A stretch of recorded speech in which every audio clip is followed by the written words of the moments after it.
Testing. Testing. Okay. Hey, everybody, and welcome back to Cool Beans Hot Stuff.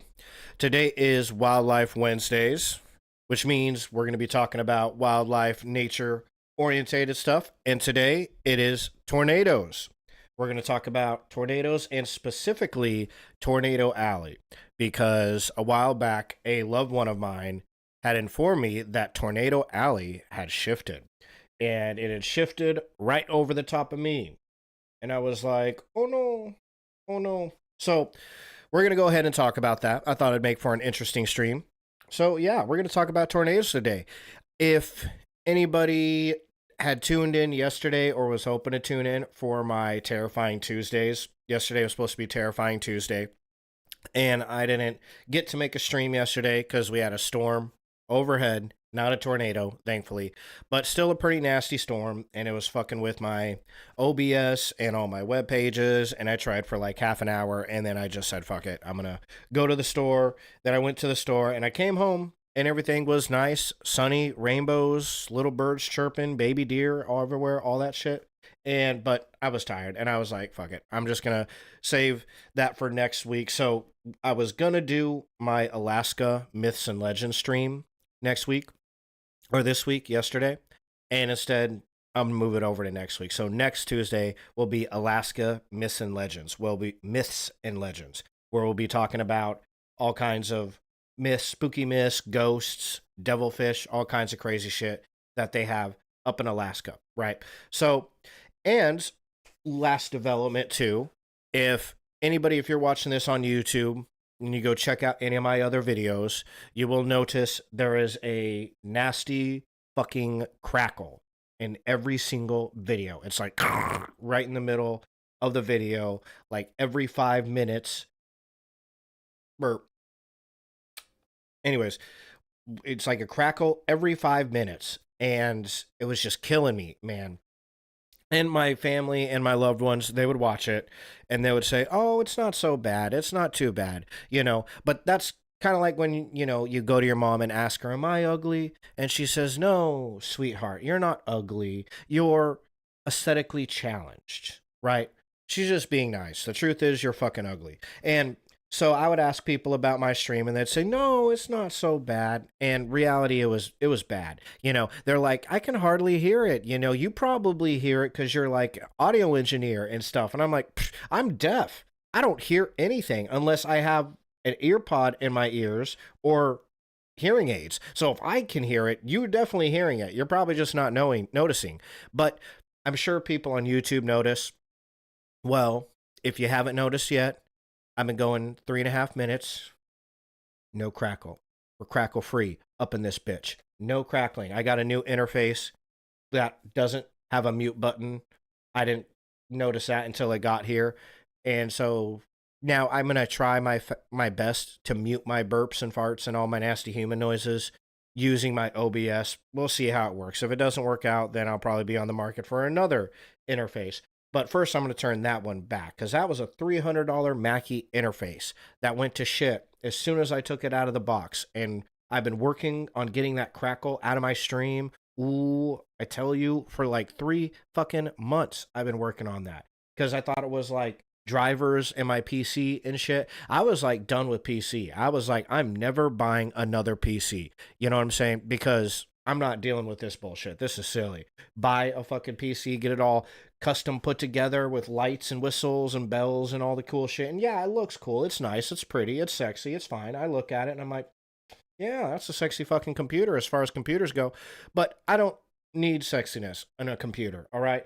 I need it to fucking work and function. And if it ain't gonna do that, then I don't need it. And I don't want to sit and, fiddle fuck with all this crazy shit in my computer, to get so I can just hear the audio. So I was almost dead set on like, I'm done with PCs. I'm not ever buying another PC ever again. But turns out it wasn't the PC. It was the interface. And I swear I knew it. I said it right when it first happened. I was like, I wonder it's the interface. But friends of mine who are smarter than me said, no, it's not the interface. And I was like, okay, well, you're probably right. Because it is crazy for an interface to go out like that. 9 years in the music industry, I've never ran into that, especially with good brands. This was a Mackie mainstream, $300 interface. It shouldn't be going to shit right out of the box. So I need to send that back to somebody. Mackie, Amazon, somebody needs to take that shit back and give me a good one. If there's something defect with that or what, it could just be the drivers with it just don't gel well with my PC, maybe. I don't know. But anyways, we're crackle free. The whole point of my rant there. So I'm pretty excited about that. I hope you're excited about it too. And I hope you're excited about tornadoes. So let's jump into tornadoes. First thing that we should probably go over is, what the fuck is a tornado? Well, everybody for the most part knows what a tornado is, right? Like, you see one, it's hard to miss, right? Run the other way. Pretty simple. Yeah. But we're going to default to this lady at 61 Fox News. Let's go over to the YouTube screen. And she's going to tell us how a tornado forms. So let's do a real quick little lesson on tornado formation. Hey? Tornadoes usually develop on warm and humid days. As hot air rises and hits the cooler air above, moisture condenses into clouds. This process, occurring on a large scale, will eventually produce towering clouds and even a thunderstorm. But we also need wind shear, wind speed or direction that changes with height. For example, at the ground, the air is moving at one speed or direction, but above our heads, the air is flowing an entirely different way. In between, this creates horizontal rotation. When air rises quickly into a thunderstorm, known as the updraft, that rotation gets tilted vertically. As that spin gets stronger, the cloud base starts to lower, and sometimes a funnel becomes visible. This funnel cloud is made up of spinning water droplets from moisture getting continuously pulled into the storm. Once the funnel touches the ground, it becomes a tornado, kicking up dirt and debris. Whoa! The tornado may last for a few seconds, or it can go on for miles. All right. And that's how we make tornadoes, ladies and gentlemen. So I still didn't quite understand all of that. I know air goes one way air above goes another way. They do a little horizontal thingy that she said, the horizontal mambo. And then when it gets swept up into the cloud, boom, starts fucking shit up. So that's the basics of it, right? You could squeak by with that explanation, and non-tornado experts wouldn't be the wiser. But so there you go. That's how tornadoes form. That's kind of important to know. Not necessarily that we need to know that for today's stream, but I thought it was a good place to start, right?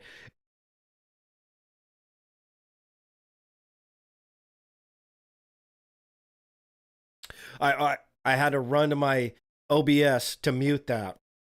The whole time I was like, I'm about to cough, I'm about to die, I'm about to die. And then had to hit the mute button on my OBS because I don't have my mute button right here no more. That's going to be a change. But I also thought it was kind of interesting what I thought I don't know much about. Maybe some of you do. Okay, maybe you guys are smarter than me. But how do they judge the strength of a tornado? I thought that was kind of an interesting question too, because I don't know. I have no flipping idea how they do this. So let's learn about this. How damage determines a tornado's rating from Fujita to enhanced Fujita. It kind of sounds like Vegeta. Fujita. Okay. It is nearly impossible to measure the actual wind speed inside tornadoes, as they can destroy just about any unprotected weather instrument placed in their path. While storm chasers and engineers have developed vehicles and instruments capable of withstanding tornadoes, the intensity of tornadoes is primarily measured after their impact by using the enhanced Vegeta tornado intensity scale. It says Vegeta. I'm just going to call it Vegeta because I feel like it. And my headphones gave out. So you can hear me, but I can't hear myself. So I'm going to sync my headphones while I'm talking. The original Fujita tornado damage scale, also known as the Fujita-Pearson scale, the Vegeta scale is much cooler, was introduced in 1971 by Dr. Theodore Fujita, a severe storms researcher at the University of Chicago, in collaboration with Alan Pearson, then head of the National Severe Storms Forecast Center. The scale was named in honor of Dr. Fujita for his groundbreaking work in tornado intensity classification. Okay, well, hooray for that guy.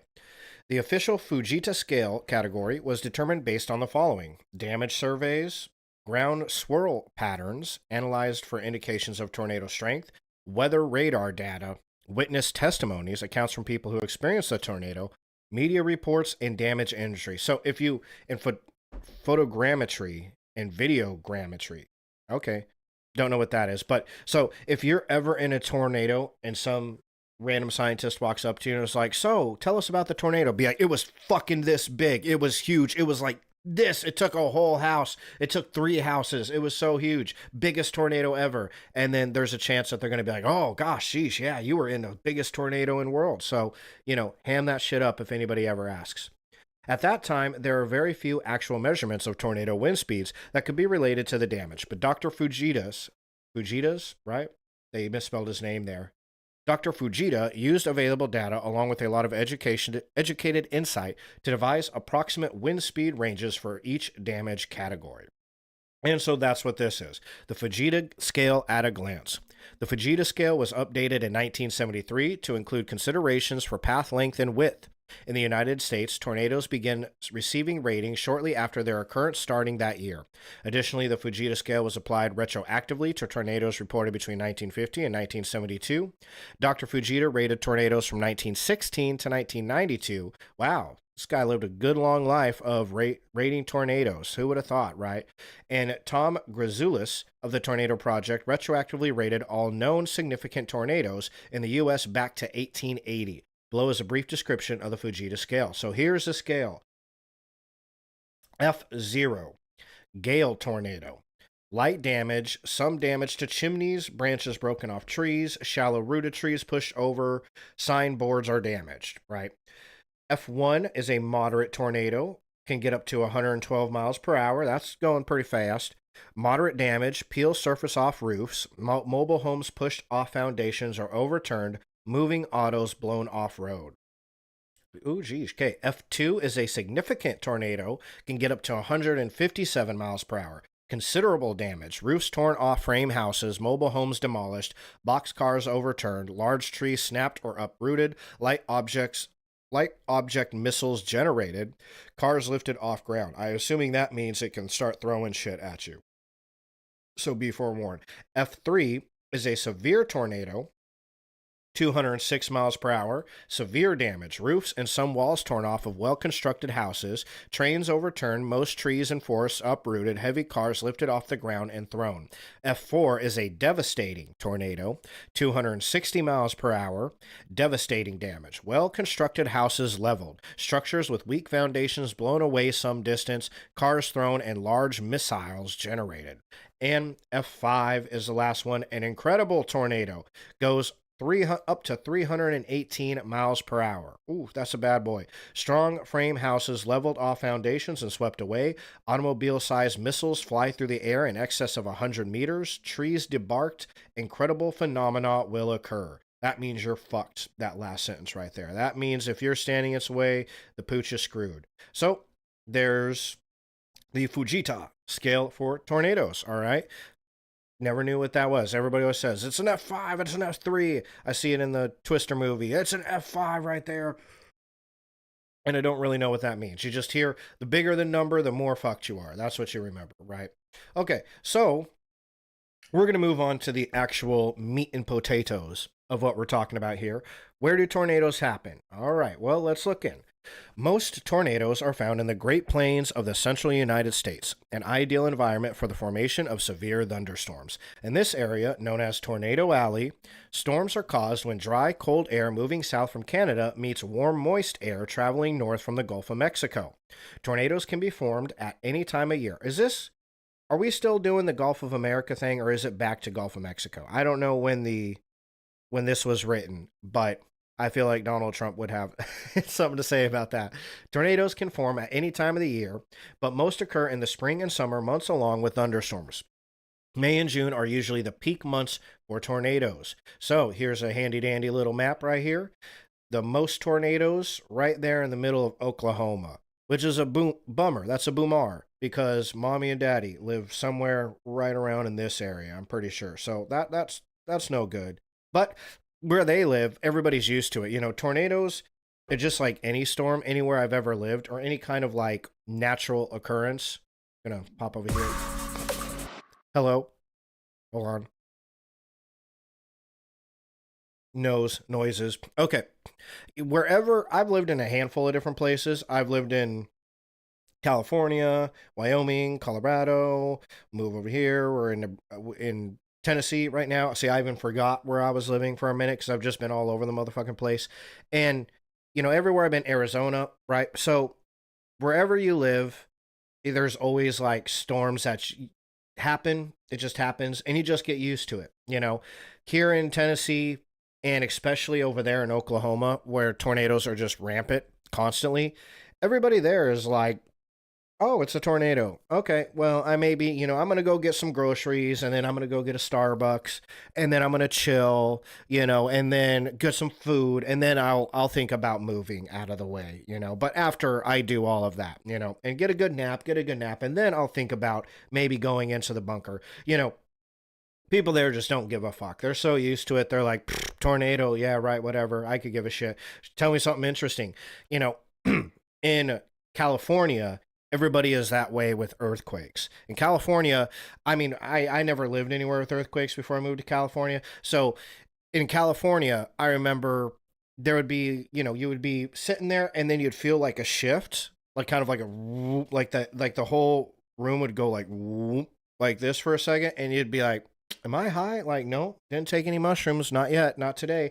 And then somebody'd be like, oh, that was an earthquake. And he'd be like, oh my God, that was an earthquake. And everybody would be like, yeah, dude, it was just an earthquake. No big deal. And he'd be like, no big deal. Doesn't that shit kill people? And they'd be like, well, yeah, I mean, sometimes, but it didn't kill you that time. So you're fine. You know, everybody down there is like, chill. It's like, whatever. It's an earthquake. Who cares? Don't make it in a big deal and it won't be a big deal. Tennessee, same thing. In Colorado, snowstorms, you know, there'll be 2 feet of snow on the ground and people will be like, oh, it's a pretty nice day today, isn't it? You'd be like, no, there's 2 feet of fucking snow on the ground, dick. Like, it's not a nice day. I'm freezing my balls off. And they'd be like, oh, no, you know, it's whatever. It's just a snowstorm. No big deal. You know, you'll see people on the fucking highway going 75 miles per hour in Colorado in the middle of a snowstorm. It'll be blizzarding. I know because I've done it. I grew up in Wyoming and Colorado, and I was one of those crazy shits that would be on the highway traveling through blizzards, going 65 miles an hour, pulling a trailer, sitting there toking on my pipe in the middle of a blizzard, right? So, and then my cutie pie, she's from Hawaii. She comes over here to Tennessee, and first mention of a tornado, she's like looking at the sky, she's like, oh no, it's a tornado, but then if you mention hurricanes to her, she's like, oh, whatever, it's just a hurricane, it's not a big deal. And it's like, it's not a big deal, like those fucking things kill people. And she's like, well, yeah, if you're near them, it's not that big of a deal. Like, everybody, wherever you're from, you get used to those crazy weather patterns, whatever it is, so when I lived in Arizona, that was a crazy one. In Arizona, they have haboobs, which is an awesome name because it doesn't matter how terrifying it is. If it's called a haboob, it's immediately less terrifying, right? But haboobs are giant sandstorms that will sweep through the city. And I remember being in a haboob, or at least living there when a haboob happened. And people, my brother who had lived there before and had been through one, had told me, like, yeah, just make sure you shove towels in the door and in the windows and shit, because sand will get in and you'll have like a big old inch of sand underneath your door. When you go to open your door, it'll get all the sand in your shit and everything. So it's like, oh, okay. So put towels under the door and whatever. But some people, they'll be like in the middle of the city. The haboob is like a giant wall of sand. It doesn't look funny, right? It doesn't look like it should be called a haboob when it's coming at you. It looks like it should be called a giant fucking wall of oh fuck. That's what it should be called. That's the proper name for a haboob, is a giant wall of oh fuck. And it's coming at you, this giant wall of sand.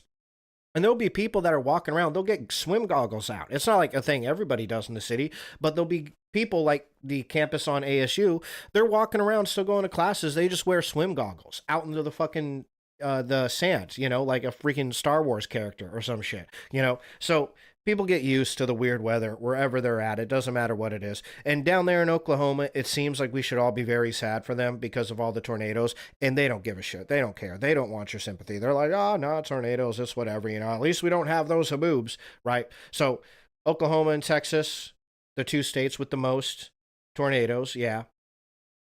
Here. Oh yeah, I'm supposed to read this. That's right. We already read that. Notice that the location with the highest number of thunderstorms does not match the location with the highest number of tornadoes. And then it doesn't give me a reason why that's important. But yeah, so there's the highest amount of thunderstorms is actually here in the south. We'll get to that in a minute. We're gonna mention a little bit of something about that. And then here's the highest concentration of tornadoes. Go back up there, Texas and Oklahoma. Then you get into a little bit of Florida and a little bit of what is that state? Indiana, right? So that's Tornado Alley right there. This whole shitting thing right here, that's Tornado Alley. That's where you don't want to live if you're afraid of tornadoes. That's not the place to be. Go live where they have haboobs or hurricanes or some shit. You'll be better off. The Great Plains are conducive to the type of thunderstorms that spawn tornadoes. It is in this region that cool, dry air in the upper levels of the atmosphere caps warm, humid surface air. This situation leads to a very unstable atmosphere and the development of severe thunderstorms. Look at the map above. The blue lines show the path of tornadoes produced by storms on April 3rd, 4th, 1974. Why are all the lines? Oh, that's a question. So, yeah, here's the path of some popular tornadoes. It's a teeny tiny little baby image. I'm clicking on it and it's not getting bigger. So that's all I'm out of options, you guys. It's going to stay a tiny image. And so, yeah, it shows you where the tornadoes are moving. They're all moving southwest, right? Okay, so that's where tornadoes happen. That's what Tornado Alley is. It's this thing right here, which is important to know. We're going to read a little bit more about it. Spawned by the raging interactions of powerful thunderstorms, tornadoes are some of the most awe-inspiring and destructive natural forces seen in the United States. Tornado Alley is an area of the U.S. where there is a high potential for tornado development. This area encompasses much of northern Texas, northward through Oklahoma, Kansas, Missouri, and parts of Louisiana, Iowa, Nebraska, and eastern Colorado. Unlike all other parts of the U.S., this region is most vulnerable to tornado development because contrasting air masses frequently collide, producing strong and violent thunderstorms, which in turn set the stage for tornado development.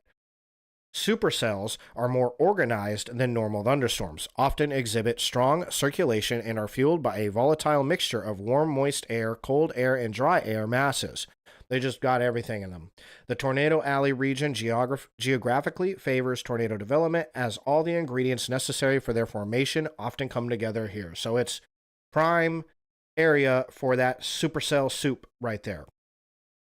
The dry air actually originates from the Mexican Plateau, as this air is guided northward just east of the southern and central Rockies and remains elevated, causing a temperature inversion over the northward advancing moist, unstable air from the Gulf of Mexico. This temperature inversion puts a lid on the atmosphere, preventing it from releasing the energy produced from the rising, warm, moist air. A trigger is then needed to erode this inversion, allowing the warm air to rise rapidly in order to generate the thunderstorms. This is where the strong region of upper level winds comes into the mix. Okay, so this is kind of giving us how the tornadoes are made again, which, I didn't understand it the first time entirely. I'm probably not going to get it the second time entirely. So we'll just move on. The original Tornado Alley isn't the only area of the U.S. that is prone to powerful thunderstorms and tornadoes. Dixie Alley is another term often used to describe a subregion of the original Tornado Alley region. Dixie Alley is an east-west oriented oval-shaped offshoot of the original Tornado Alley in the central U.S. The conditions for thunderstorms capable of spawning tornadoes often combine across the deep south. This area encompasses eastern Arkansas, much of Louisiana, and then eastward across Mississippi, Alabama, and into parts of Georgia. These areas, like the Plains states, have a higher potential for tornado development. Activity leading to tornado development across Dixie Alley often originates across the original Tornado Alley. Okay, so let's look up a picture of this. I don't know. Sometimes I think I got all the prep down for my stream, and then I'm reading, and I'm like, oh, shit, I should have gotten that. But, oh well. Dixie Alley. Let's look up what that looks like. This is important for future reference. Dixie Alley tornado map. Okay. There we go. This one looks nice. I like this one for some reason. So, a shift in Tornado Alley. Look at that. Tornado Alley, Dixie Alley. Yeah. See another one. Here we go. Tornado Alley, Dixie Alley over here. Okay. Can we... Nice. Gave us a nice big image too. We can move around. Okay, let's keep that. And then well, I guess that image gave us them both. So, the Dixie Alley, Tornado Alley, we get where that is. Yeah, pretty standard. Tornado Alley is right here, particularly right there. And then poor little Dixie Alley over here, getting all fucked up too. Well, this is where the interesting part comes in. This is what my loved ones have warned me about. Okay, the new Tornado Alley has been hyperactive this year. The new Tornado Alley. More tornadoes than usual have struck the U.S. in 2025, and many of them have been touching down farther east than they had in the past. So, let's read about it. By last Saturday, the National Weather Service reported that 552 tornadoes had occurred in the U.S. last year, well above the average of 337 for the period of January through April. Then an outbreak struck Texas and Oklahoma on Saturday night, killing at least 3 people. Parts of those 2 states were at the center of the twister-prone Tornado Alley for most of the 1900s, but this well-known corridor has been shifting steadily eastward in the past 3.5 decades. This year, many of the touchdowns that caused deaths occurred in Mississippi, Alabama, and Tennessee, all east of the old Tornado Alley. So, in 2023, Scientific American created a map based on the new extensive study to show the shift in large tornado outbreaks. Ooh, we have a link. Look at links. I love links. Listen.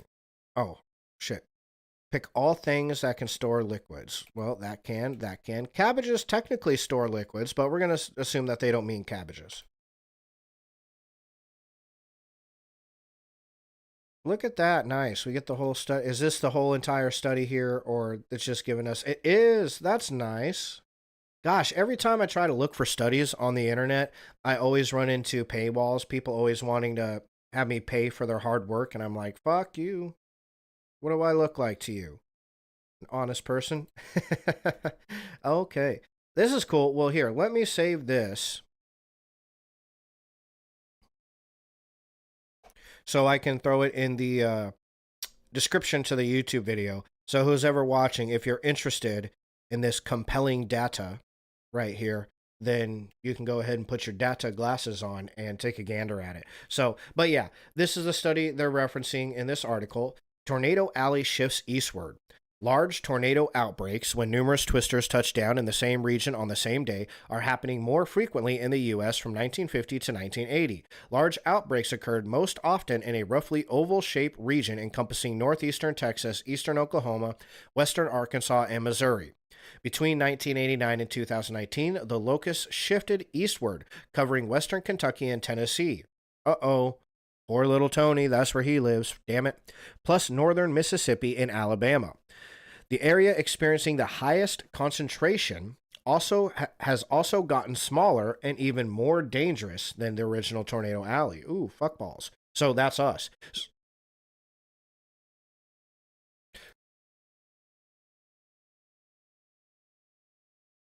I almost didn't catch that one. It's tough getting into the habit of hitting that mute button. Yeah, on the OBS, but I got it that time. So there is dark yellow from 1950 to 1980. Okay, dark yellow represents the largest density of tornado outbreaks, and so that's right there in Oklahoma. Now, from 1989 to 2019, darker lines, which would be right here in Tennessee, in Mississippi, but especially Tennessee. I believe Nashville is right, y'all. Yep, right on the edge of that shit. And trust me, I felt that this year. This year was pretty crazy. Last year was pretty crazy for tornadoes. That is the new Tornado Alley, they say. It has shifted eastward, and now it's come over here right where I just bought my house, for God's sakes. I swear to God, this is the world, the universe just fucking with me. Yeah, I bought a house right in this area right here. Smack dab on the edge of that. Wouldn't you just know? So, anyways, yeah, there's the shift in pictures. It's always nice to have pictures. So why does the U.S. have so many tornadoes? Yeah. Where has Tornado Alley moved? We kind of already went over that. Yep. Why is Tornado Alley sliding eastward? Okay, most tornadoes are created by a supercell, a strong thunderstorm with a rotating updraft of air. Supercells tend to form when warm, humid, low air interacts with cool, dry, higher air, and climate change is now generating more of that warmer, moister air. I don't know if you heard that burp. I tried to do it away from the microphone, but if you heard it, you heard it. It is what it is. Tornadoes also are more likely to develop when the local atmosphere is unstable and warming increases instability.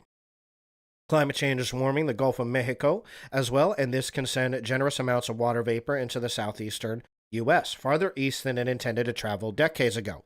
In addition, climate change has moved the rough north-south boundary between dry western U.S. air and moist eastern U.S.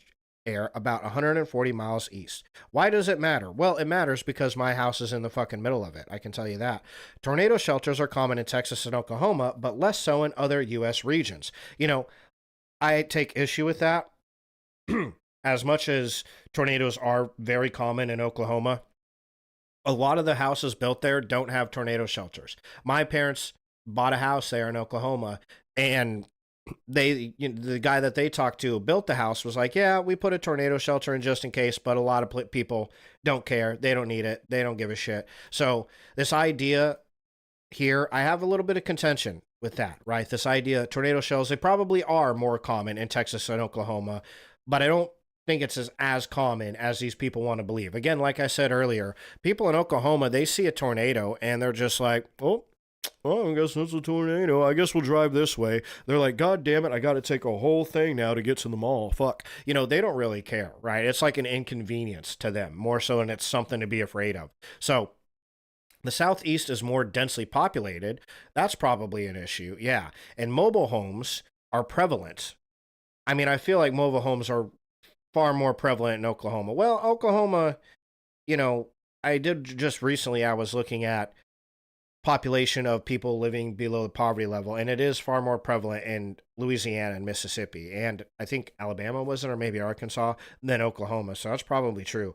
Tornadoes in the southeast also occur at night more often than those that strike farther west do, in part because winds can bring ample moisture from the Gulf after dark, and nighttime makes it much harder to see a storm coming. Yeah, I'll tell you that. So, last time we had these tornadoes, I had 5 of them.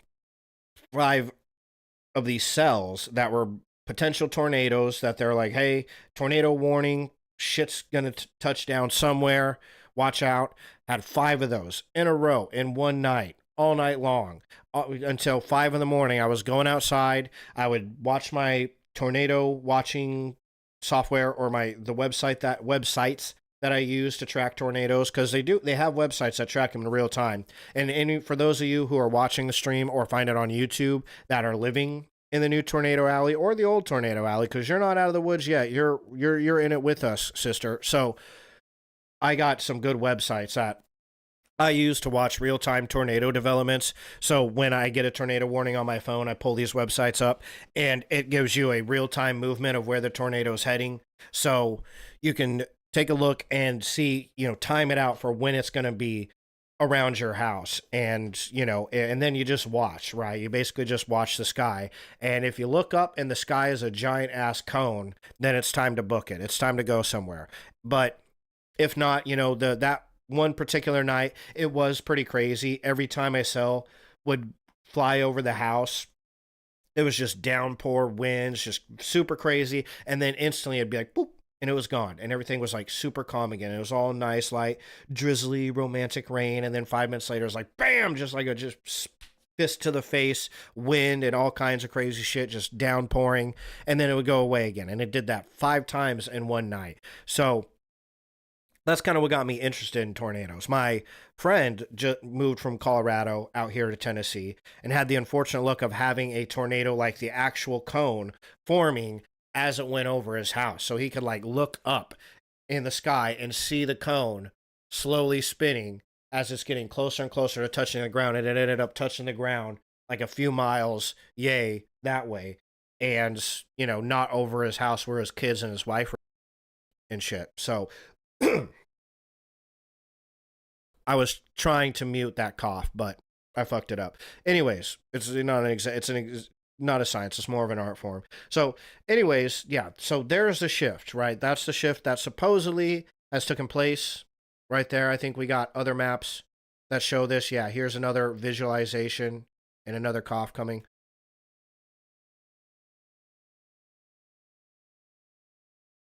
Gosh, with the way that I cough, you would think I was back to smoking weed all day long, which I'm not.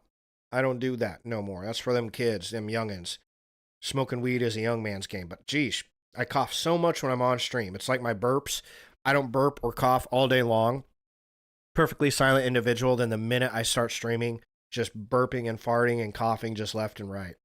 It's ridiculous. Okay, so growing evidence that Tornado Alley, the area of the United States most susceptible to tornadoes, is shifting eastward.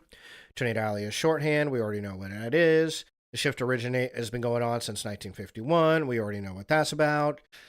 Patterns of the tornado genesis. That's a new word. That's kind of cool. Are the process by which a tornado forms. That's got to be my second favorite word we learned on this stream. My first being spaghettification. We learned about spaghettification when we talked about black holes. They spaghettify your ass, which sounds just as unfun as it probably is. Tornado genesis is my second favorite word. Are the process by which tornadoes form, shown that between 1951 and 1985, tornado formation peaked in northern Texas, Oklahoma, and Kansas. So we've seen this before. There's the peak right there.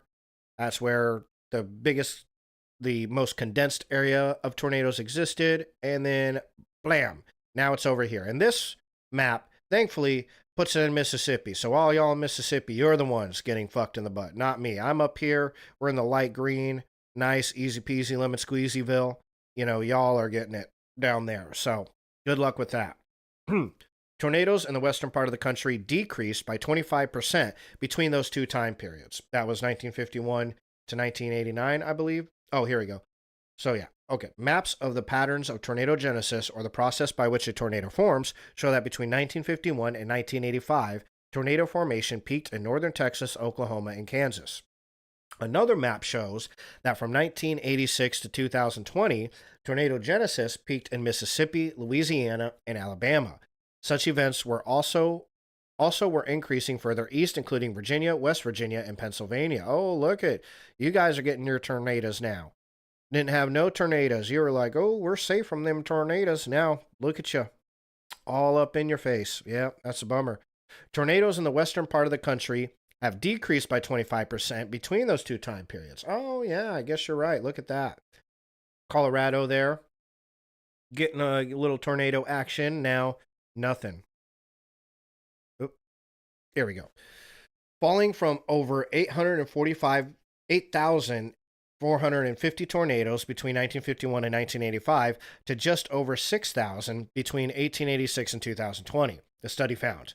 During that time, tornado activity in the eastern United States increased by 12%, growing from over 9,400 tornadoes between 51 and 85 to over 10,500 tornadoes between 1986 and 2020. Okay.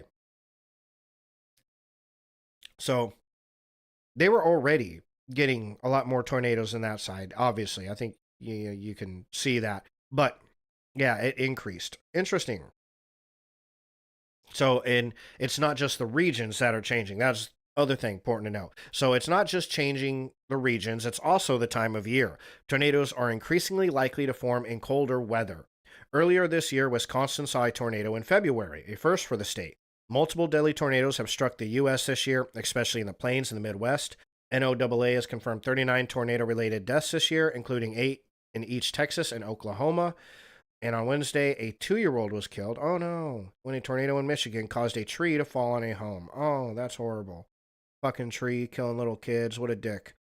2024 is when this was. Okay. So there's another visualization. So it's essentially just gone from like the center of Tornado Alley, right, meow, and it shifted. Some folks put it over here, but fuck those people. We're going to say they're wrong. And we're going to agree with the other people when they say it's right here, right? Because I'm not going to Mississippi anytime soon. So that's would be preferable. Okay. Tornado Alley has shifted east from the plains, a new study says. Let's take a look at this. I think this is referencing the same study we looked at. But for posterity's sake, I always want to say prosperity, not the same thing. For posterity's sake, let's go ahead and watch their YouTube video and see what they have to say. The country we've always called Tornado Alley. But a new study says this map is actually more accurate. The new focus for tornadoes has moved about 500 miles to the southeast into Mississippi. We're seeing fewer tornadoes form in the spring in the plains at what is thought to be the peak of severe weather season. More tornadoes are forming in the cooler months in the south in what used to be the secondary peak of tornado season.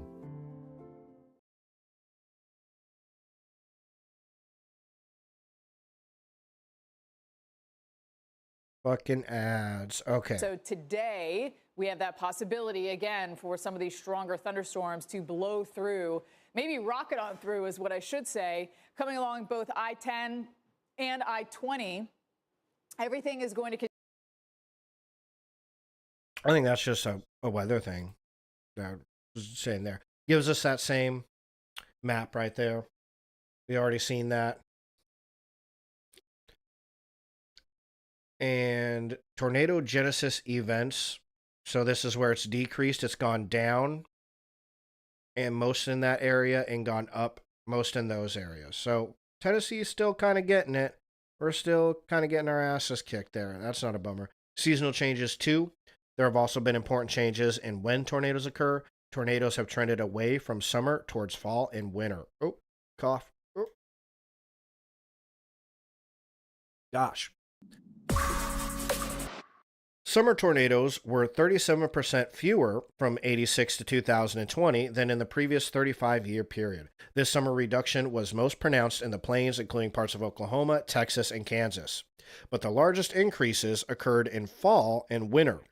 Fall went up 80%, winter went up 102%. That's a lot. And primarily in the southeast, where they're most common that time of year.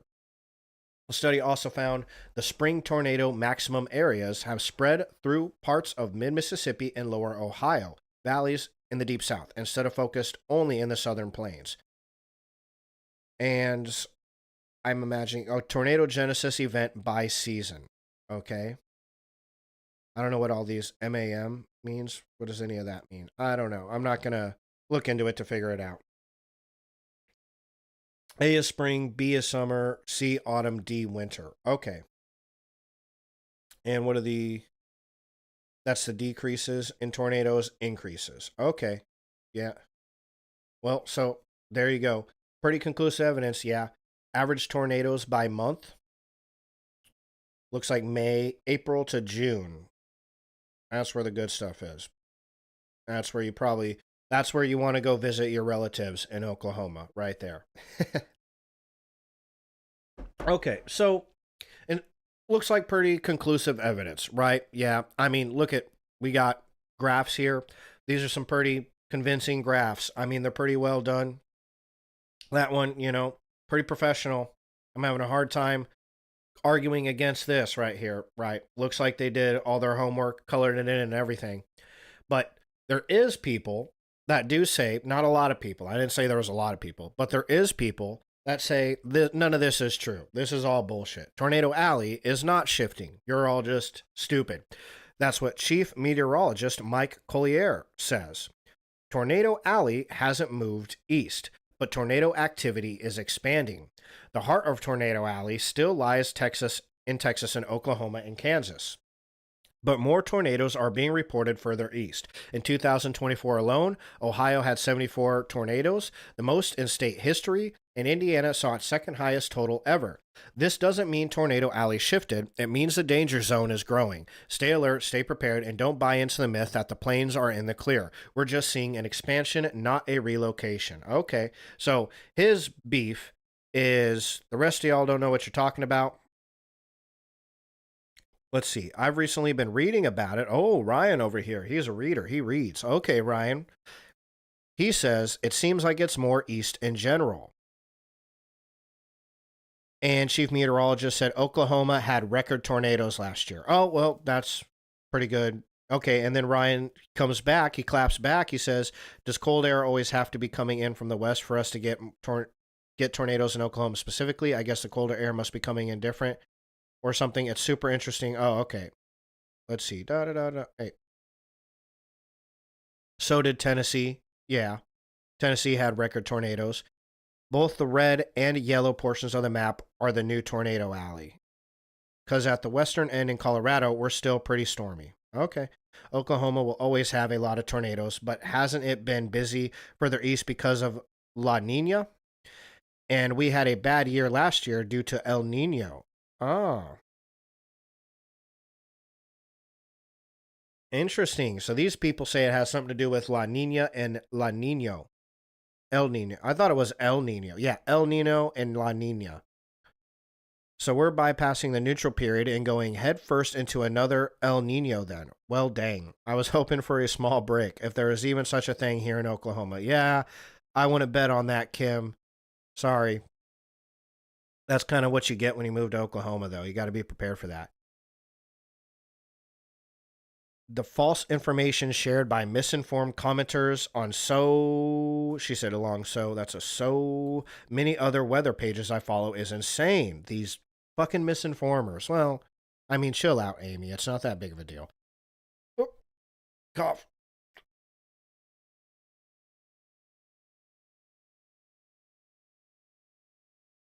Man. Okay, Mississippi has always been Tornado Alley. It just shifted west for the past 40 years. Now it's back. Oh, Lori here. She knows what's up. Well, excuse us, Lori. You seem to know what's going on. Mississippi never stopped getting him. Here's the number since 1994. Cody coming in with the numbers. Look at this guy. I don't know. What are we looking at? Number of tornadoes, year, direct injury, direct fatality, property damage.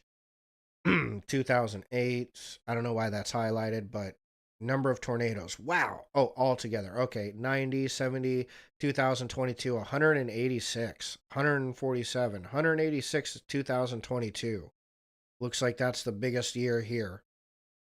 Well, they never stopped getting tornadoes, but I mean, come on, you have all through the early 2000s, you have nothing even close to the hundreds. 75 is the closest right there. And then now, look at these last few years, 90, 180, 186, 115, 147, you know. I guess right there, it kind of goes back to being normal. Yeah, that's interesting. I do like it when people sit and chat like this. And kind of throw out their information. Tornado Alley, right, y'all? Dixie Alley. Hey, look at me. I'm free in the clear up here. Carolina Alley. Y'all got just a whole alley to yourselves over there. That's a bummer. And then Hosier Alley. Y'all got a really shitty name for it, too. Hosier Alley. Is this happening because of chemtrails? I see people talking about HARP 2. It's just weird. And we got a bunch of little laughy faces. It is caused by global warming. If you believe it is natural or human, because it doesn't matter. The evidence is the planet is warming and causing established weather patterns to become unstable. The polar vortex usually stays north, but due to more extreme temperature gradient, it is causing cold air to dip further south and warmer air to move further up north, yada, yada, yada. The key ingredient for tornadic weather, it sounds too close to tantric weather, is warm, moist air with warmer temperatures in northern states during spring. He gets a bunch of laughy faces. I feel like anybody who's in here being like, well, actually, you're going to get a bunch of laughy faces. I don't get on Facebook often. I forget that it's even a thing, to be honest. It was such a big deal back in the day. Do yourself a gigantic favor and realize anyone seriously discussing those subjects is a wackaloon. A wackaloon. Haven't heard that one yet. Thank you, and you are perfectly ignorant. Well, he had to kind of expect somebody was going to throw down like that when you're calling people stupid or whatever. Unfortunately, you would be right. Meteorologists are not going to admit it. Hey, get out my face.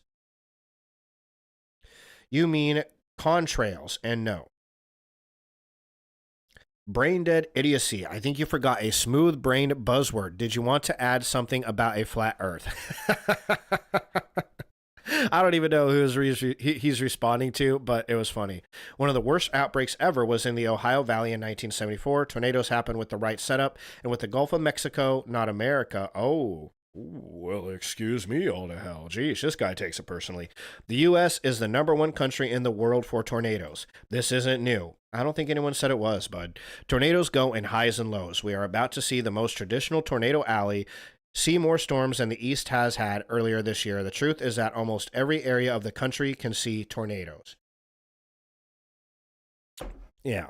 Well, Dan here, he knows the truth. And he's really upset about that renaming of the Gulf of Mexico.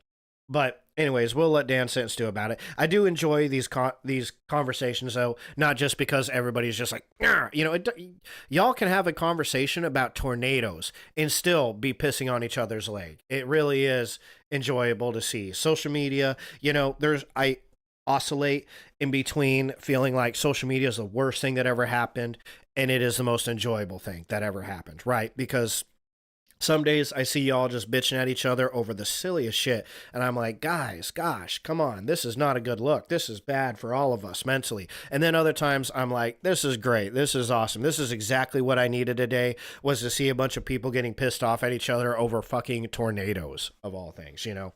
I mean, you guys could have a conversation about, I don't know, pick it, cute little bunny rabbits, and you would be throwing fucking shit in each other's face.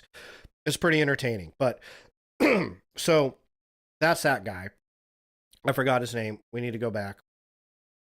Mike Collier, chief meteorologist, says that no, it is not a shift. It is just expanding. So that's, you know, take it for what it is. Okay. You know, Mike over here is a meteorologist. They call him Meteorologist Mike. And he definitely, you know, has more expertise than I do, but it's good to know. It's always, you know, it's good to look up alternate opinions on these sorts of things. Yeah. Just to see what other people are saying is all. It's not that big of a deal. Just to, you know, see if anybody else has other information that could enlighten the issue. And Mike wasn't the only person I found that said that Tornado Alley isn't shifting. Y'all are just being cray cray. It's, you know, it's just getting bigger. That's all. That's all. It's just we're getting more tornadoes everywhere. It's no big deal. It's just fucking us all over now. But there was other people who said that, but they all said the same thing. So they, you know, and unfortunately, none of them were actually giving me studies. So I only have Mike here. Mike's the only guy I got, meteorologist Mike.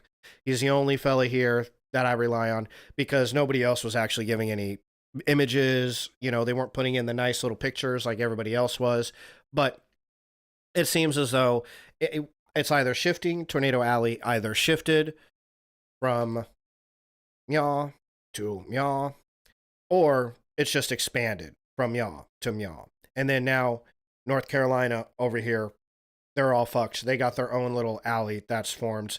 And then what was the Hosier Alley in Indiana? Y'all got your own little thing happening too. So bummer for you. Okay, but the reason that I thought to bring up this subject and talk about it, not just because my family member warned me that, you know, you just bought a house in the new Tornado Alley, so good luck with that. Hope it works out.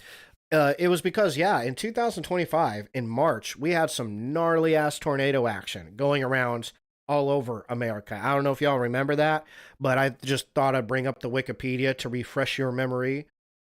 Here is the stats on these. I mean, we had tornadoes 14th and 15th. There was numerous tornadoes. Let's look if they give us the number. Oh, I think the number is lower down here. It's down here. But yeah, we had tornadoes in Arkansas, Missouri, Arkansas, and more Missouri. And from Meow to Meow. Yep. You know how it goes. And then more in Arkansas, more in Missouri, Mississippi getting it. And let's see. And even California got fucked a little bit with heavy snowfall. Oh, wow. In Sierra Nevada. Oh, okay. Well, you know. And here's the impacts. Okay, so Alabama had, in 2 days, this was 3 deaths, multiple injuries. Arkansas, 3 deaths. Kansas, 8. Mississippi, 6. Missouri, 12. Oklahoma, 4. Texas, 4. North Carolina, 2. Total of 43 deaths. And let's see. Did they give us how many total tornadoes there was? Because it was pretty crazy, man. I remember when this happened in March. If any of you were living in this area, you'll probably remember it. In Tennessee, it wasn't like that tornado that came through, and I think it was 2020. Really messed up. The eastern Nashville was just brutalized. It was absolutely crazy when that happened. But we still had a whole bunch going down in Tennessee. Nobody died, thank goodness. But I don't think it's going to tell me how many tornadoes we have, and I'm not going to like sift through the entire article to find out. So we gone over, you know, what Tornado Alley was. There it is. And what they say it is now. Right over here, okay? Tornado Alley essentially just shifted over to Dixie Alley, is what some people are claiming. Other people are claiming, a smaller amount of people are claiming, not everybody, but a few people are claiming, no, it's just gotten bigger. But we did look at the data that proved there's way more tornadoes in this area than they've ever had in the last 35 years. And same over here, there's less tornadoes happening than ever. You know, Mr. Meteorologist Mike said that's not true. He said that's bullshit. But that's just, you know, that's Mike, all right? Who knows about Mike, right? Mike might smoke a lot of weed, and that's why he says that. But now we're going to get to the entertaining part of the stream, right? I mean, I think all that's pretty fucking cool. That's pretty entertaining, but it's not as entertaining as actual videos of tornadoes, right? Right? That's what everybody tunes in for, right? Show me some tornadoes, bitch. Oh, yeah, before we get that, I have a really sad video to show you. I'm going to make you cry, and then I'll give you the good stuff. This is the aftermath of those March tornadoes, right? So pretty crazy shit. If you don't remember or you don't know what I'm talking about, check it out. They even give you the sad music right out the bat. We have They're like, three look confirmed at that was active someone's tornadoes. couch, you guys. 3 active tornadoes right now. Getting reports of damage in Cave City. Wow. Oof. Damn. This is serious. We're getting damage reports out of Paragould. Ooh, man. That looked like a nice house too. Look at that archway. I would kill for that archway. A lot of damage across Region 8 tonight. Oh man.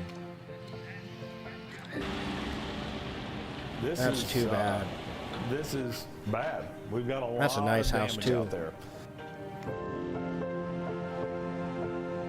Then they put their logo up. Okay. So, Booking just to get you teary-eyed. Download Kayaks app and set a price. get out my face. It probably shifted because of the leap year that was last year. Well, it could have, be honest. I'm not a tornado-ologist there, Cutie Pie.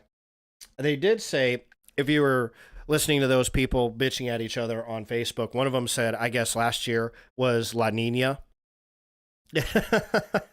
Well, you know, nobody accused you of being a tornado expert either. But those people on Facebook were saying that La Nina was last year. So that might have, that's what they said, have something to do. Again, that was people on Facebook, right? They're just as much of an expert as you and me are, you know.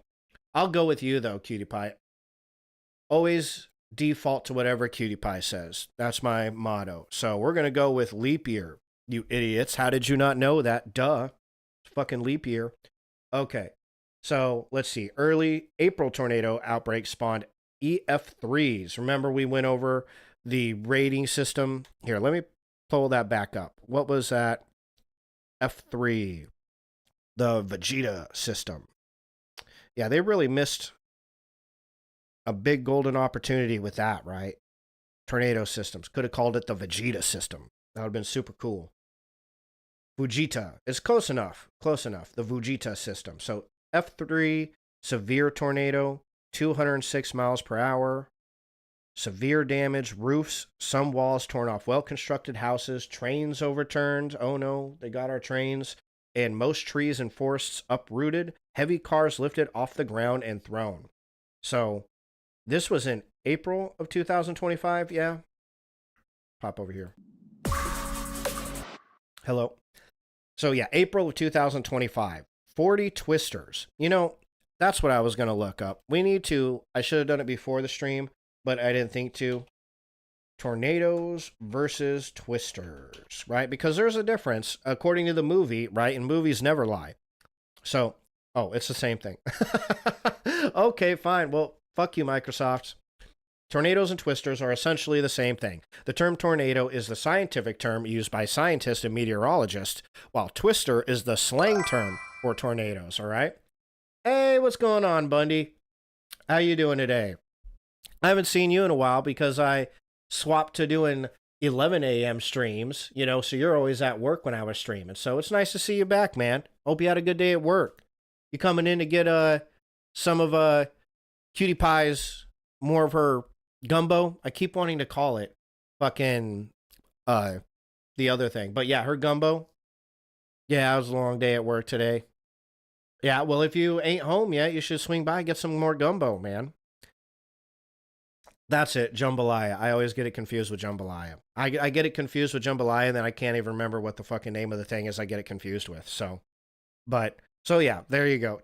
Tornadoes and twisters are the exact same. So, as it turns out, that's a bummer. Well, at least I know now. That saves me from embarrassing myself if I'm ever in a conversation with somebody. I don't pop up like meteorologist Mike, and end up looking like a dumbass. So 150 twisters confirmed in the South and Midwest. This was in April, which was pretty crazy. We'll pop this down. Let's take a watch. Because we're still here. I'm going to swap back here. Ooh, Wingstop. Wingstop is good. Yeah. No, yeah. I mean, Cutie Pie's jambalaya, or her gumbo, is pretty amazing. But Wingstop is nice. Wingstop is good. Yeah, that's a good choice. We're still here.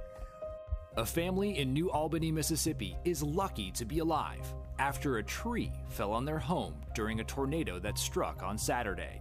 A resident of the home described the ordeal, which happened quickly as they scrambled for safety.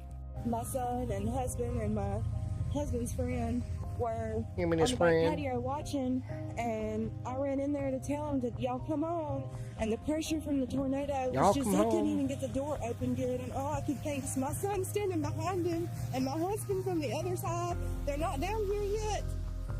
And finally, the door just swung open, and he was able to come through. My son came through, and then my husband, and you could just feel the wind and the pressure off of it. Thankfully, the family is unharmed after such an intense experience. The storm That's pretty uprooted crazy. trees Look at that. around Ooh. New Albany, and several other homes and outbuildings were destroyed or damaged. Yeah, tornadoes will do that. Them damn tornadoes. Okay. The National Weather Service confirmed 150 occurred in a 6-day period. Wow. Just over 60% of those did so from April 2nd into the early morning of April 3rd. Maybe this was that night that, because you were here, Cutie Pie, in April, so that might have been the night that I had 5 tornadoes go over the house. Spot back over here. Indiana led the way with 22 tornadoes out in that Hoser Alley, followed by Mississippi with 20, Arkansas and Tennessee with 18, and Illinois with 17. Wow.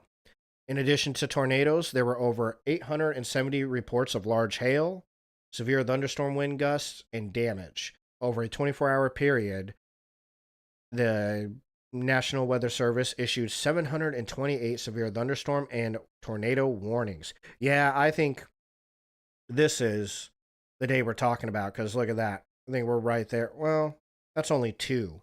We had like 5 in one go. It's just pew, pew, pew, pew. Stronger tornadoes.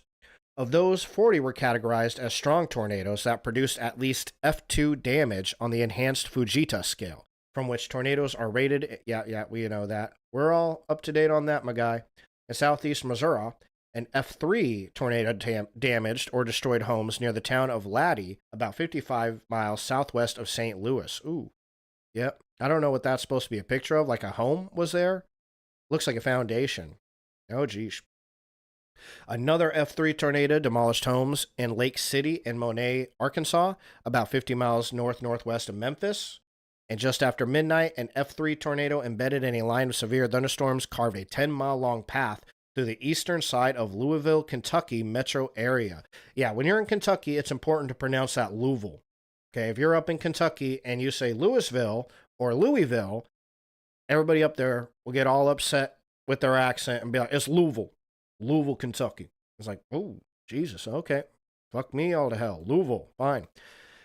Since 1950, the only other tornado to receive that high a rating in Jefferson County was an F4 during the April 3rd, 1974 super outbreak. 2 other F3 tornadoes struck after midnight in Tennessee, Selmer, Tennessee, I'm not sure where that's at, and Sladen, Mississippi, and Grand Junction, Tennessee. I don't know where that's at neither. One of the largest tracks of this outbreak was a 49-mile-long tornado, which was an F2 from southeast Illinois to Terre Haute, Indiana. Jeez. So that was all just in April. So that was the second really big April, March. That was the first, right? I got to count my months out on my hand. Sue me. So April and March of this year, we had 2 really big, nasty outbreaks of tornadoes, right? And so this is where all of these big numbers for this southern, the Dixie Alley, this area right here, this is where all those big numbers come from. It's just those 2 outbreaks. So it's technically just a 4-day, two 2-day spans, 4 days total, that added up to the most tornadoes that Dixie Alley has ever seen, to where now, this year, we're beating the pants off of old school Tornado Alley. They got to get them numbers up. Those are rookie numbers. Okay, so let's check out some of these tornadoes. Some of these are from that area or that time frame, and some of them are just crazy tornado videos, and because you can't go wrong with tornado videos. The most insane tornado footage ever captured. Well, we'll be the judge of that.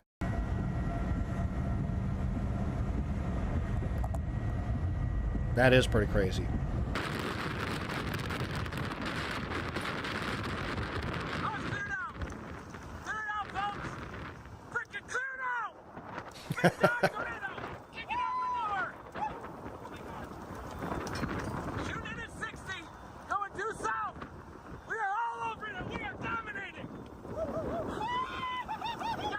I can't hear what he's saying, but I can hear his accent enough to know where they're generally at in the U.S. Logan, it's raining Ooh. Man, that would suck to be in that house. Towards that vortices! The wobbler. Yeah, that's pretty ominous.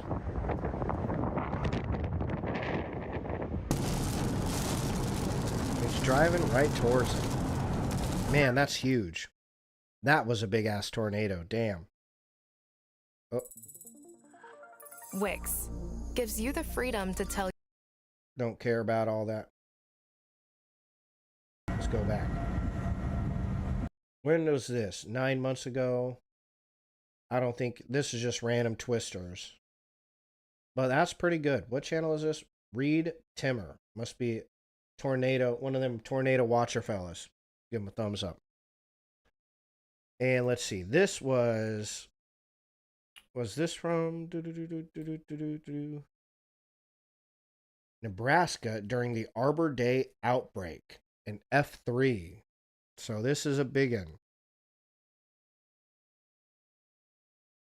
Arbor Day outbreak, clockwise spinning, slender rope tornado. Okay, let's check it out. This week's top 3 tornadoes caught on camera will leave you absolutely speechless. Number 3, the Arbor Day outbreak near Lincoln, Nebraska on April 26, 2024.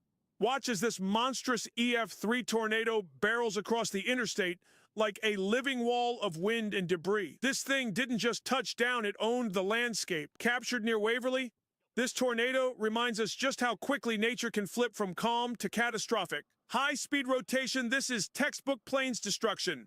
Number 2, and this one's a meteorological unicorn. North of Lockney, Texas, a clockwise spinning tornado known as anticyclonic. Most tornadoes in the northern hemisphere spin counterclockwise due to the Coriolis effect, but not this beast. Spinning the wrong... The Coriolis effect, I think that's the thing why toilet bowls always spin to the right when they flush in the US, and then they always spin to the left when they flush down south, like in Australia. Or I could be just making that up. That might have been something I heard on Rick and Morty. But I'm pretty sure that's a thing. It's a scientific thing. Wrong way and filmed in stunning clarity. This rare phenomenon proves Mother Nature doesn't always follow her own rules. And number 1, possibly the most hypnotic and terrifying tornado you'll ever see. A slender rope tornado twisting like a coiled serpent in the sky. The driver? Going straight toward it. Would you? Comment below. Run for your life or capture the shot of a life. Okay, well, there you go. Let's see. This is the one I'm looking for. So, this is in Clarksville, right up the road from where I'm at. Just a little bit of ways from Nashville. I'm pretty sure this is the one where it's a tornado ripping through town, and motherfuckers are just driving. They're just driving right through it. Like, oh, yeah, that's a tornado. Let's go check it out, son. This is the incredible dash cam moment. A man got caught in a deadly tornado while driving. Ooh, yeah. 25-year-old Cameron McNeil was in Clarksville, Tennessee when the severe storm worsened around him. McNeil says his car was totally totaled. Totally totaled. Oh. Winds reached 240 kilometers per hour as multiple tornadoes tore through Tennessee and Kentucky. Yeah, he just turns around to drive right through it. At least 6 people died, dozens were injured, and thousands were left without power. He's just going for it, too. He's just driving. Everybody else stopped. He's like, fuck this.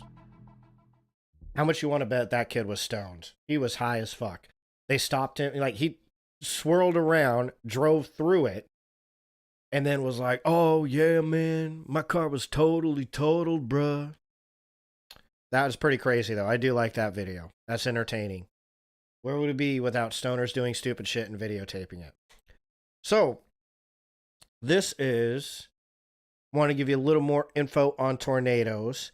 So this is kind of an important thing here, right? So when are tornadoes most likely and the difference between a tornado watch and a tornado warning. For those of you who live in tornado land, it's pretty wide now. So let's listen back. Let's read about it.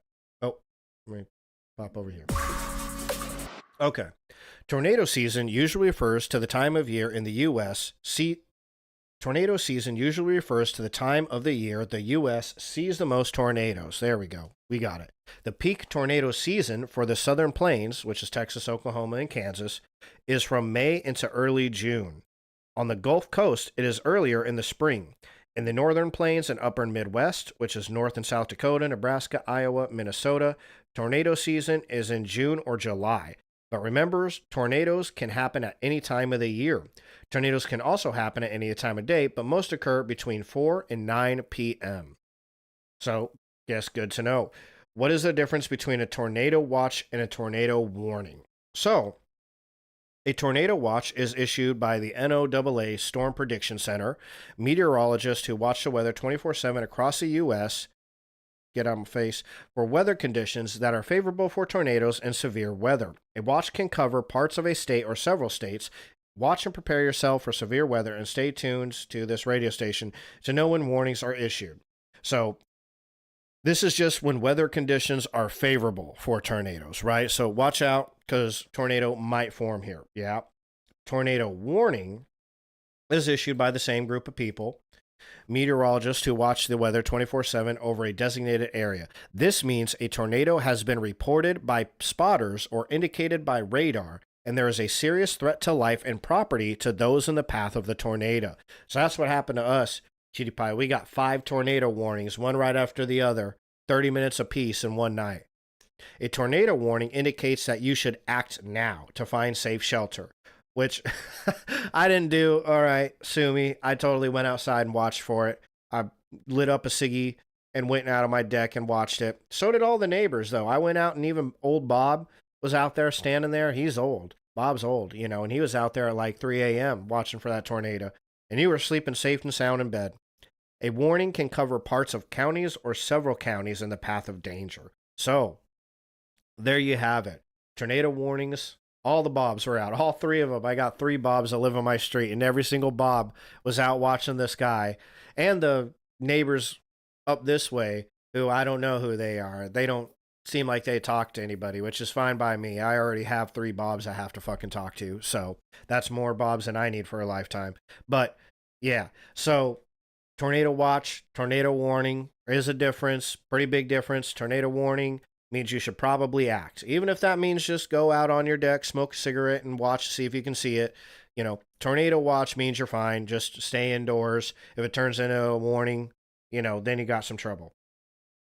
How do they form? We kind of already know that. We went over that. We're educated on tornado forming. We know a lot about it. So these are the websites that I use whenever I get a tornado warning or a tornado watch on my phone. I pop up these specific websites that I'm going to show you that are very helpful for anybody who's in a situation where a tornado might be around. So the first is Tornado HQ Live. So Tornado HQ, we got live updates happening right now. It gives you live updates all across the U.S. And you can click on it. Click on this little dealie. Scoop, scoop, scoop. And it looks like these right here, severe thunderstorm warnings, right? So tornado is one. We got 2 tornado warnings that are happening right now. Hey, look at that. One's close to Nashville. How funny is that? Scoop, scoop, scoop. Here, let's expand. So we got a tornado warning at 7:17 p.m. A severe thunderstorm capable of producing a tornado was located 7 miles east of Parsons or 9 miles northeast of Linden, moving east at 25 miles per hour. Radar indicated. So it tells you the whole thing. You can get the whole warning text that they send out to everybody, right, to make sure it's the one you got. That's the tornado that they're talking about. And then it gives you these nice little things here. See, approximate location in 15 minutes from when it was announced. So when you first get the warning, this is where it's spotted. Okay, and it'll tell you the time. approximate location, the date, and then it gives you the time, 1700 to 0500, right? Then here's going to be in 15 minutes from that time, 30 minutes from that time. Listen, little hands, clicked on the thing. There it is. 45 minutes from that time. And little hands, quit fucking with me. Okay, well, and that's an hour. Okay, my little hand cursor is being a dick about it. There it is. Right there. So here we are. We're over here in Nashville. So this is a ways away from us.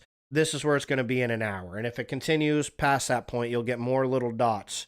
That'll send you where it's going to be out over Meow, Meow, Meow. Oh, Parsons. Is that anywhere near? Let's get rid of these clouds. I'm pretty sure we can get rid of all this shit because it's covering what I needed to. I think, is it this button?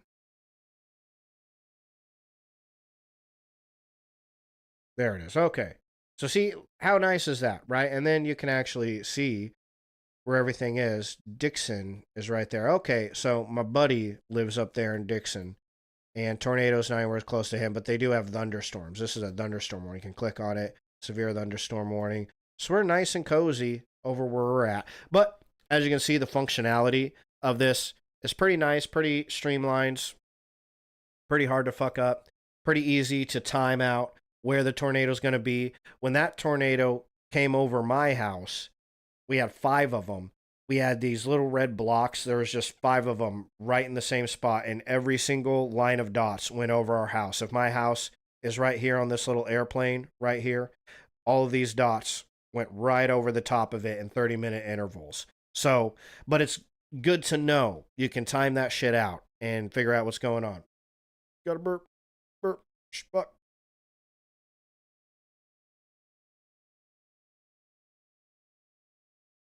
Oh, it was a little baby burp. It felt bigger, though. That felt like a monster burp. But a little teeny baby one. Okay, so Tornado HQ, really good resource for if you're ever in a tornado situation. This is another one, Tornado Maps Live. It's not, I don't use this one as much, but I still pull it up. And let's see, you can do the same thing. Uncheck all of this. Get it out of here, get it out of here, get you out of here. This gives you multiple. Yeah, it was pretty crazy, man. It was pretty wild. I wasn't. Yeah, butthole wasn't clenched up yet entirely. It was like halfway there. I was halfway clenched, but I didn't want to like freak out and then wake up Patani and then have her shitting bricks the whole night if nothing happens. If I like looked up in the air and there was a tornado, then I was like, okay, I'm going to wake her up and we're going to go get the truck and we're going to go drive our asses to somewhere where there is no tornado. But in the meantime, I'm just going to chill and act like nothing's going on. So, but this website is really nice because it gives you warnings from all these different places, right? That's nice, but you don't really need all that. Yeah, you know what I mean? So that's satellite imagery right there that we just clicked out of. But yeah, if you want to see USA short-term weather warnings, tornado warnings, that's the NOAA. There's our tornado warning again that we got. Yeah, I don't know. It was, well, maybe sleeping. Well, sleeping or out partying in a club because it was like 2 to 3 a.m. So you had to have been doing one or the other. Depends on what day of the week it was. So this one's nice. So you can just pick one. The thing is, you don't need all of these warnings because I think a lot of them are in different areas of the world and they have different, like this one is just severe events for warning, right?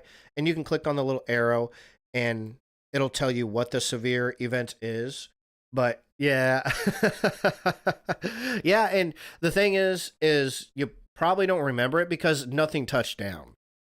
It was warning after warning after warning all through Nashville. And it wasn't just our part of Nashville. There was other warnings in other parts of Nashville. It was like total, and they were warnings, not watches. So it was the real deal as far as like the little thing goes. I mean, the warning it sent on my phone was like essentially like, go for cover, you're gonna fucking die. Like it was as serious as it could be, and it was going out all over Nashville. But it was like 2 or 3 in the morning and nothing did ever touch down. I think a couple touchdown, but it was way out in the country where nothing got fucked up. So, you know, there was like one news report the next day. Again, like I was talking about earlier in the stream, when most of the people in Tennessee who have lived out here, to them it's like, oh, whatever, like, oh, it's a tornado, you know, I don't really care, you know, that, you know, they see a tornado touchdown and they're like, God damn it, I'm gonna have to take a whole nother route to the mall now, fuck, you know, it's an inconvenience. They're not freaking out over it, you know, like hurricanes in Hawaii, you know,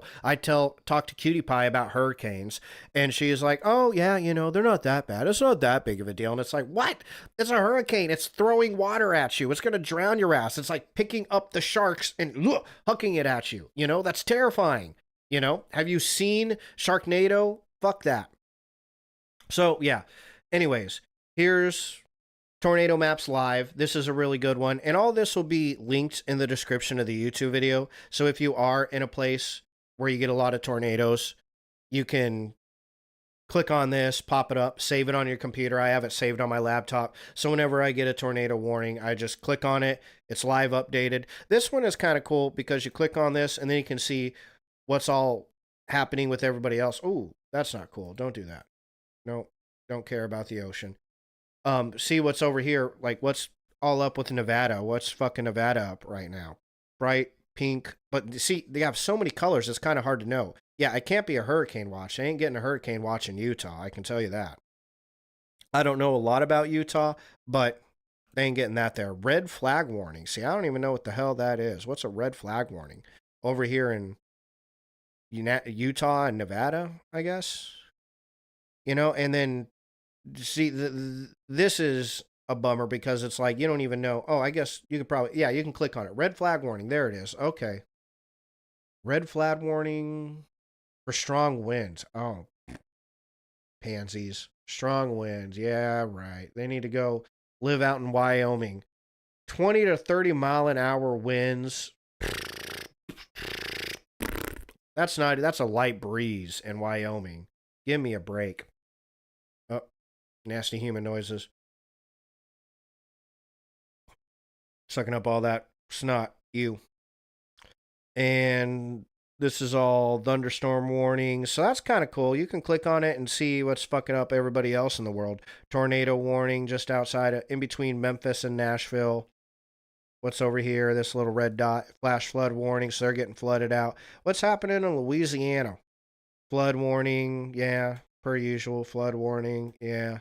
Get rid of all them nasty ass cockroaches down there.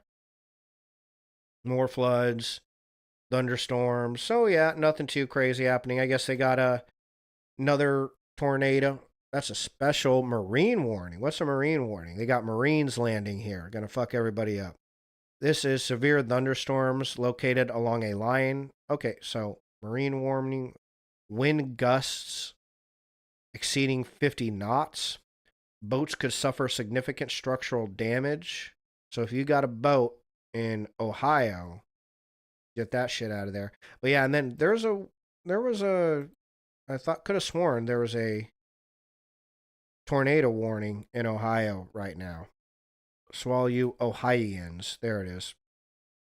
Tornado warning. Yep, in Ohio. So anyways, that's how this website works. It's a pretty convenient website. It's just, you know, you want to go through, uncheck everything, check the right things that you want, because some of these aren't live updates and some of them are. Like if we click down in here, let's get up in the nitty gritty over here. Here, scoot, scoot, scoot. Yeah, see, it doesn't give you it gives you a bit of a better map. It's kind of easier to read. You know, Dixon's there, easy to find. Nashville, Mount Juliet, kind of easier to find, actually. It's kind of easier for me on the other map because I'm so used to it. But you get counties, at least, you know, I guess.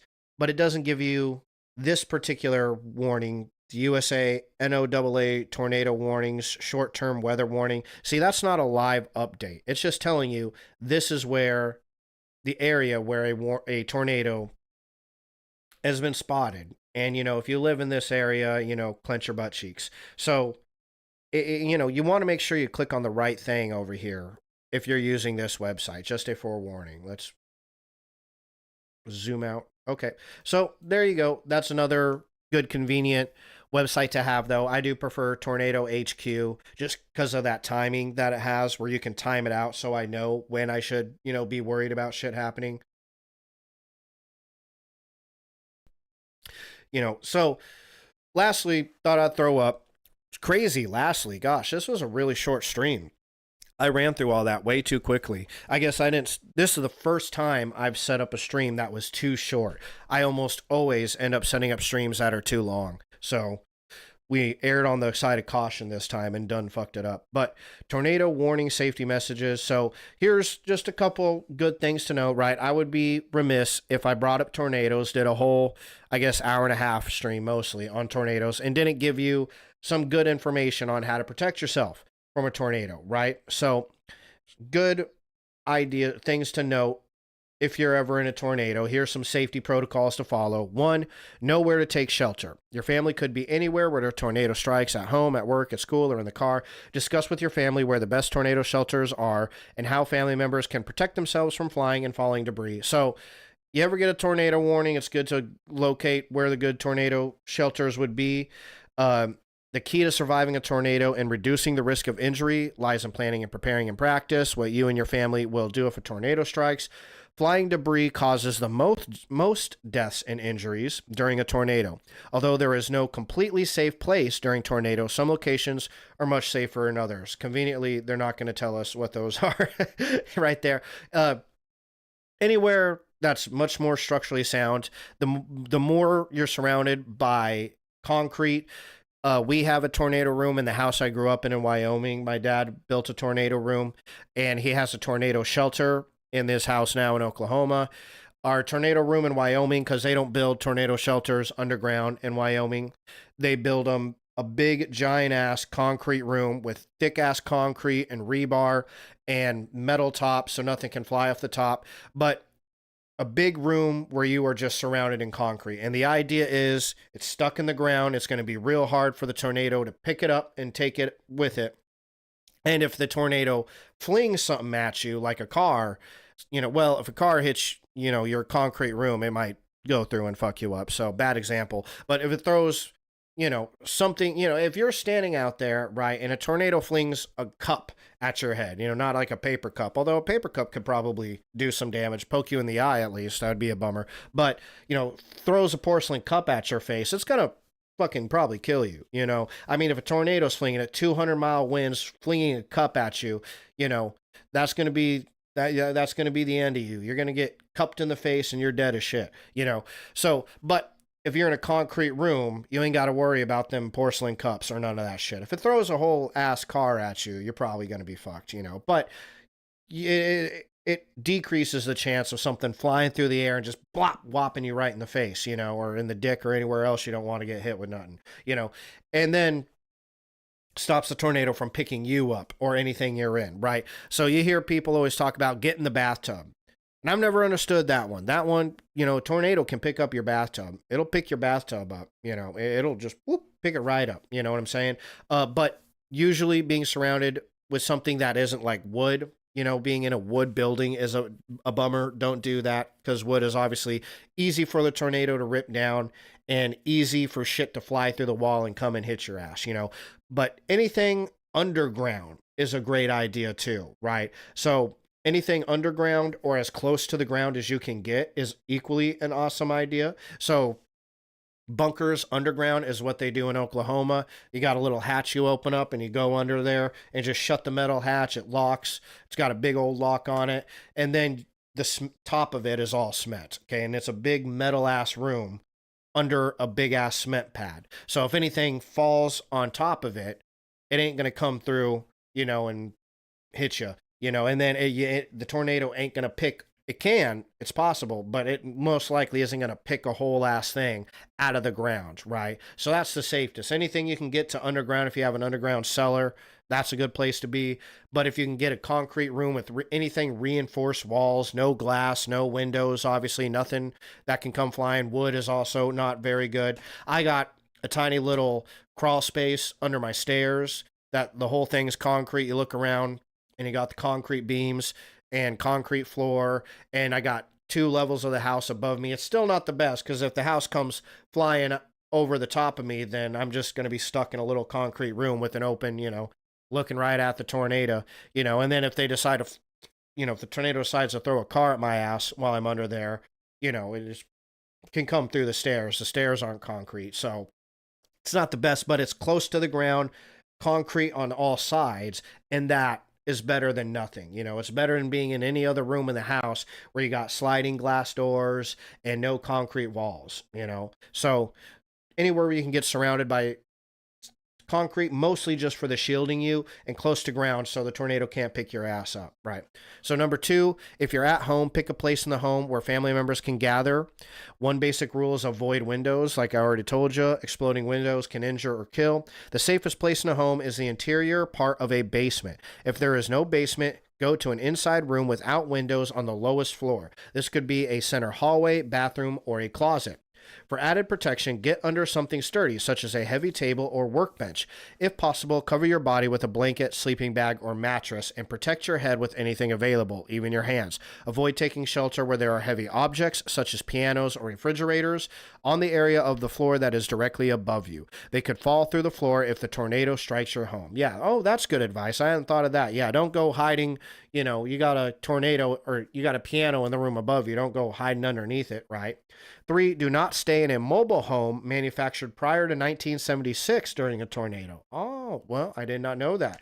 Mobile homes built before 1976 are particularly vulnerable to high winds. Oh, and it doesn't tell us why. Well, they're shittily made. We'll just go with that. So 4, the least desirable place to be during a tornado is a motor vehicle. Cars, buses, and trucks are easily tossed by tornado winds. Remember, that kind of depends on how big the tornado is, right? Because if it's one of these little weenie baby tornadoes, F0, it's not going to do too much damage. You'll be fine in a car. F1, the thing is you don't know by looking at it, right? Unless you're a tornado expert like my cutie pie, you ain't going to be able to look at the tornado and be like, yep, that's an F2. You see it in the movies all the time. They're like, it's an F3, and they're shouting in the wind. Philip Seymour Hoffman, that's an F5 right there. They don't know. The actual grading of it happens after the fact, right? So interesting little tidbit there. But F2, let's see, moving autos can be blown off of roads. So F1 looks like that's about a bummer. If you got a big car, you might make it, but I wouldn't recommend it. F2 is where now cars are going to get lifted off the ground, so you don't want to be in a car during an F2 tornado. So that's a no-go, right? But yeah, generally don't want to be in your car at all, okay? Do not try to outrun a tornado in your car. Oh, that's a bummer. See, somebody should have told that stoner earlier.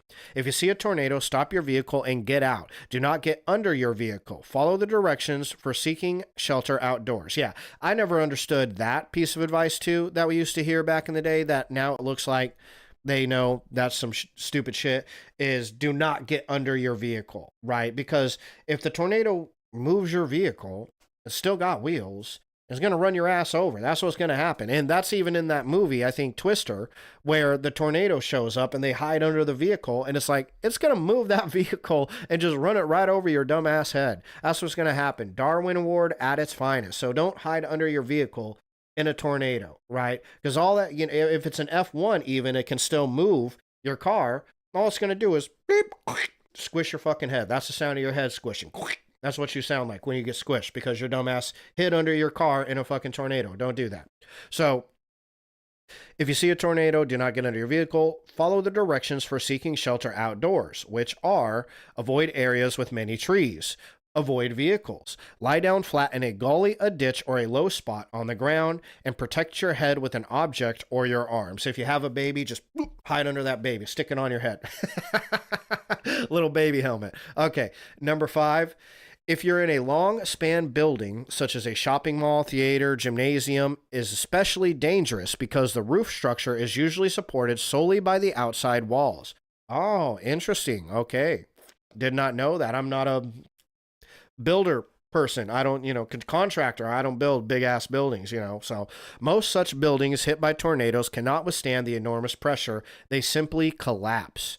Well, that's no good. Yeah. If you are in a long span building during a tornado, stay away from the windows. Get to the lowest level of the building, the basement if possible, and away from the windows. If there is no time to get to a tornado shelter or to a lower level, try to get under a door frame, or because door frame is much more supported, okay? Because you're going to have two studs on either side of you in a door frame, right? That's why I know that much about building. Yeah. So, let's see, get under a door frame or get up against something that will support or deflect falling debris. For instance, in a department store, get up against heavy shelving or counters. In a theater, get under the seats. Remember to protect your head. Yeah, that's important. Get that baby helmet on. Number 6, if you're in office buildings, schools, hospitals, churches, and other public buildings, the protocol is to move away from windows and glass doorways. You probably already guessed that. Go to the innermost part of the building on the lowest possible floor. Do not use elevators because the power may fail, leaving you trapped. Yeah, that's a bummer. You don't want to be stuck in an elevator, especially if you have to pee.